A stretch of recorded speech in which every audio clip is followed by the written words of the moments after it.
жигиттик доор, жаштык доор, сонун доор, көп мүмкүнчүлүк бар, көп ийгиликти жаратса болот. Убакыт кенен көптөгөн ийгиликти азыр ибадаттын өзөгүнү мына ушул убакытта. Ошон үчүн баягы кыямат күнү 7 адамды эч көлөкө жокто, 7 адамды көлөкөлөтөм өзүм көлөкөм менен дейт. Ошолордун арасында ким бар? Жаштыгыны ибадат менен өткөзгөн адам да. Жаштыгыны ибадат менен өткөзгөн адам. Боштук, жаштык, боштук адамды пөт бузат. Убактыңды эч качан бош койбо.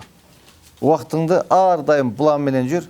Зикир, дуа, Кур'ан, китеп бош өткөзбө. Телефон, жаштык, телефон менен өткөзбө жаштыгыңды. Убактыңды бош жаман нерсе менен өткөзбө.